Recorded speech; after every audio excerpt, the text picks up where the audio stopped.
Hello tout le monde! Bon, la vidéo d'aujourd'hui est sur comment trouver un fournisseur fiable sur Alibaba pour vendre sur Amazon. Je l'ai moi-même connu, la peur d'envoyer une grosse somme d'argent à un fournisseur que je ne connais pas et que j'ai jamais vu, et tout ça à des milliers de kilomètres de chez moi. Si vous-même vous n'êtes pas passé par là, la peur vient simplement du fait qu'on ne soit pas sûr que la marchandise arrive comme prévu dans les entrepôts d'Amazon. Et c'est pour ça que j'ai fait cette vidéo d'aujourd'hui, pour vous aider à reconnaître un fournisseur fiable en qui vous pouvez avoir confiance, et vous dire aussi comment éviter certaines mésaventures. Oh, et oui, juste une chose, n'hésitez pas de rester jusqu'au bout de cette vidéo parce que je vais vous donner à la fin mes 5 questions que je me pose pour choisir le meilleur fournisseur sur Alibaba. Ok, donc c'est parti. D'abord, une petite définition d'Alibaba. Alibaba est tout simplement la plateforme la plus connue pour mettre en relation les fournisseurs avec les acheteurs pour l'achat de produits en gros, et tout ça de façon digitale sur la toile. Personnellement, je n'utilise pas seulement Alibaba pour la recherche de mes fournisseurs. J'utilise aussi le site Taobao ou le site 1688 qui sont écrits en chinois. Bon, je ne parle pas chinois et je pense que certainement vous non plus, mais j'utilise l'extension de Google Translate sur mon ordinateur qui va traduire le chinois en français ou en anglais, et ça fait le job. Oh, et aussi une question qui revient beaucoup, c'est quoi la différence entre AliExpress et Alibaba? La différence avec AliExpress, c'est que sur Alibaba, vous avez un minimum de quantité à acheter selon le fournisseur. Et sur AliExpress, vous pouvez acheter le produit à l'unité. Et le plus important pour nous en tant que vendeur Amazon en private label, c'est que sur Alibaba, vous pouvez faire personnaliser votre produit selon votre marque. Je l'utilise beaucoup pour la validation de mon produit et surtout pour la création de mon produit qui va correspondre aux valeurs de ma marque. Ce que j'aime beaucoup sur Alibaba, c'est la simplicité d'utilisation, surtout quand on n'a pas en première langue l'anglais, que ce soit pour le fournisseur ou l'acheteur, mais aussi pour le service client qui est au top. Ok, une chose importante avant de faire la recherche de votre fournisseur, vous devez avoir votre prix maximum auquel vous pouvez acheter le produit. C'est un prix que j'obtiens à l'étape du calcul de la rentabilité de mon produit au moment de la validation. Ok, maintenant rentrons dans le vif du sujet avec un produit que j'ai sélectionné au hasard pour vous montrer comment ça se passe. Donc vous avez deux possibilités pour vous rendre sur la plateforme Alibaba. Vous pouvez soit passer par la façon traditionnelle, c'est-à-dire en passant par une page de Google, ou alors vous pouvez passer par Helium 10 en utilisant l'extension, ce que je recommande fortement lorsque vous faites la validation de votre produit. Donc dès lors que vous êtes sur la fiche produit sur Amazon, qui peut être intéressant à faire, vous devez tout simplement cliquer sur l'extension Helium 10, voir le produit sur Alibaba, et ensuite ça va vous donner toute une sélection de produits similaires par rapport aux produits que vous avez trouvés. Donc pour affiner le résultat de recherche des produits sur Alibaba, vous pouvez rentrer des critères comme le prix maximum auquel vous pouvez l'acheter selon le prix que vous avez calculé pour la rentabilité de votre produit, mais aussi le MOQ, donc ça veut dire le minimum order quantity par rapport à un produit. C'est un fournisseur qui va vous donner un montant minimum pour l'achat d'une commande. Donc ça peut être 200 pièces, 500 pièces, 1000 pièces, 2000 pièces. Ça va vraiment dépendre du fournisseur. Donc si vous voulez un maximum de 500 pièces, vous devez mettre dans maximum 500 par exemple. Mais c'est vraiment un point que personnellement, j'ai toujours su négocier. Donc moi, je conseille de ne rien mettre dans cette case-là parce que vous pouvez toujours parler avec le fournisseur et passer d'un MOQ de 1000 par exemple à un MOQ de 500. C'est tout à fait possible. Ensuite, vous avez la note du fournisseur qui est sur 5 étoiles. Moi, je mets toujours un minimum de 4 étoiles pour m'assurer d'avoir que les meilleurs fournisseurs. Et ensuite, si vous voulez aller plus loin dans la recherche, vous pouvez appuyer sur filtre avancé et là, vous pouvez choisir le pays de fabrication de votre produit. Ensuite, vous avez le choix pour le type de vendeur. Donc, vous avez soit le manufacturer ou le trading. Donc, c'est quoi la différence? Le manufacturer, c'est le fabricant du produit et le trading, c'est une personne qui va acheter le produit au fabricant et le revendre directement sur Alibaba. Donc, c'est ce qu'on appelle un middleman. C'est celui qui va être entre le fabricant et vous. Donc, moi, je sélectionne toujours le manufacturer parce que ça va être tout simplement un prix plus bas à l'achat puisque je vais passer directement par le fabricant. Ensuite, vous avez l'ancienneté du compte du fournisseur sur Alibaba. Moi, je sélectionne toujours un minimum de 3 ans parce que ça va me donner plus de chances que le fournisseur connaisse les règles à respecter pour l'envoi des produits chez Amazon. Ensuite, dès que vous avez choisi tous vos critères, vous devez seulement cliquer sur rechercher. Ça va vous donner un résultat de plusieurs produits. Vous pouvez descendre jusqu'en bas et vous pouvez cliquer sur voir plus pour avoir un résultat plus large. Vous avez aussi la possibilité de voir ce qu'on appelle le lead time, donc c'est-à-dire le temps de fabrication pour ce produit. Ce qui peut être vraiment utile pour vous donner un temps de fabrication et pour pouvoir vous organiser.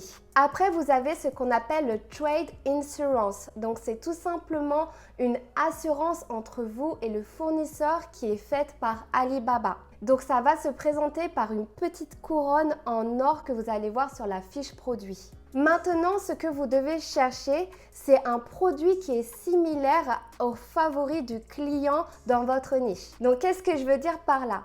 Le favori de votre client, c'est tout simplement un produit qui a peu de commentaires, mais qui pourtant se vend mieux qu'un produit qui a plus de commentaires. Comme par exemple ce savon d'ânesse qui a seulement 27 commentaires, mais qui fait 180 ventes mensuelles, alors que celui-ci qui a 271 commentaires en fait seulement 77. Et celui-ci qui a 115 commentaires fait seulement 41 ventes. Donc on peut dire que celui avec 27 commentaires et 180 ventes est le chouchou du client. Donc voilà ce que j'appelle un favori du client ou alors un chouchou du client. Donc vous devez faire en sorte d'en trouver un qui est similaire sur Alibaba et bien évidemment ajouter votre valeur. Ok, maintenant parlons des différents prix que vous avez sur les fiches produits Alibaba.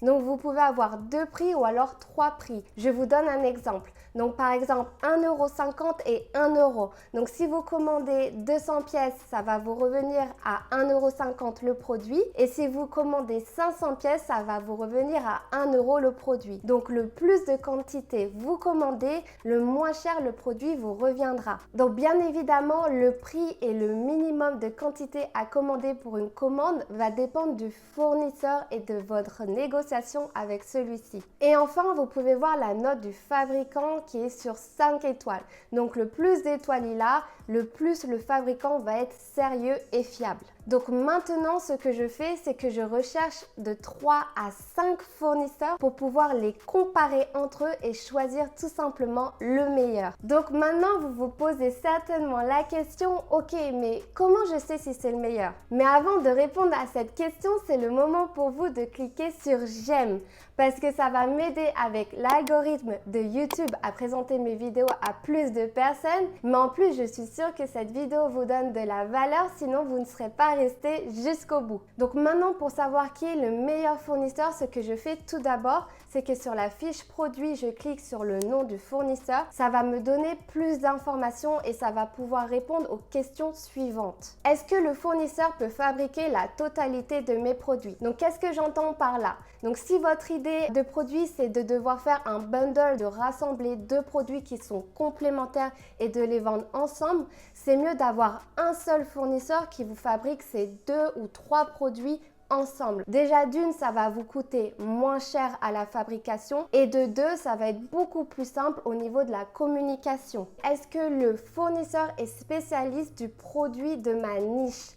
Donc s'il est spécialiste de votre produit, il peut proposer des produits qui sont complémentaires, donc ça peut vous donner des idées de bundle, ou alors il peut proposer tout simplement votre produit en amélioré que les clients peuvent apprécier. Donc ça, c'est vraiment très bien de trouver un fournisseur qui est spécialiste du produit de votre niche. Après avoir répondu à ces deux questions, je passe à l'étape de la prise de contact. Si vous voulez une vidéo sur comment contacter un fournisseur sur Alibaba, n'hésitez pas à me le dire en commentaire. Mais le conseil que je vous donne si vous voulez contacter des fournisseurs, c'est de ne surtout pas vous présenter comme le CEO de la marque. Parce que si on y pense, très peu de grandes compagnies utilisent leur CEO pour communiquer avec les fabricants. Ce que les fournisseurs recherchent, c'est une relation sur le long terme. Donc il faut vraiment être le plus professionnel possible. Présentez-vous plutôt comme le responsable d'achat de la marque. Et surtout, utilisez un anglais simple. N'oublions pas que l'anglais n'est pas leur première langue. Donc le plus simplement vous allez poser vos questions, le plus précis ils vont être dans leurs réponses. Et surtout soyez amical. Ils sont très ouverts à être amis avec vous. Donc n'hésitez pas à ne pas être trop solennel. Donc bien évidemment, les questions que j'ai à leur poser vont dépendre des modifications que j'ai à faire sur mon produit. Mais l'une des questions vraiment importantes, c'est est-ce que vous faites la personnalisation de marque? Donc je vous mets la question juste ici en anglais parce que c'est bien évidemment en anglais que vous devez la poser. Ok, donc en bonus, je vais vous donner les 5 questions que je me pose pour sélectionner le fournisseur le plus fiable. En combien de temps il m'a répondu? Donc le plus vite il va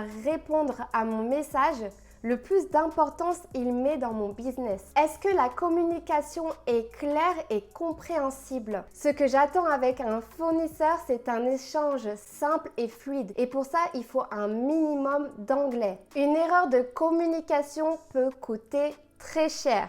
Croyez-en mon expérience. Est-ce qu'il a bien répondu à toutes mes questions et surtout, est-ce qu'il est capable de faire ce que je demande? Trouver un fournisseur fiable, c'est bien. Mais trouver un fournisseur qui est capable de faire le produit qu'on a en tête, c'est encore mieux. Est-ce que leurs réponses sont assez claires et engagées? Ce que j'entends par là, c'est est-ce qu'ils m'ont dit « Ok, c'est bon, on peut le faire » ou alors est-ce qu'ils ont dit « On ne le fait pas d'habitude, mais on va voir ce qu'on peut faire ». Si vous entendez bien, c'est deux énergies complètement différentes. Moi, ce que je recherche avant tout, c'est un fournisseur qui est déterminé à travailler avec moi, qui sait ce qu'il peut faire ou ne pas faire. Je déteste marcher sur des œufs. Est-ce qu'ils sont motivés de travailler avec moi? Est-ce qu'ils me posent des questions sur mon business, mes attentes? C'est toujours mieux quand ils s'intéressent à votre bonheur, en gros à votre satisfaction client. Après avoir répondu chaque question pour chaque fournisseur, je peux réduire ma liste de fournisseurs de 1 à 2,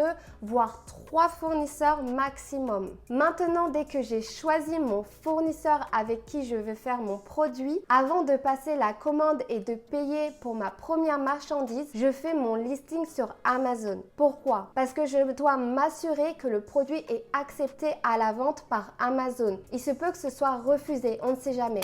Et là, ce serait la catastrophe si vous avez déjà passé votre commande. Vous pouvez regarder ma vidéo juste ici où je vous explique comment faire votre premier listing sur Amazon avant de passer votre commande chez votre fournisseur. Si vous avez regardé la vidéo jusqu'au bout, n'hésitez pas à me dire en commentaire « Je vais choisir le meilleur fournisseur pour mon produit ». Sur ce, je vous dis à la semaine prochaine pour une nouvelle vidéo.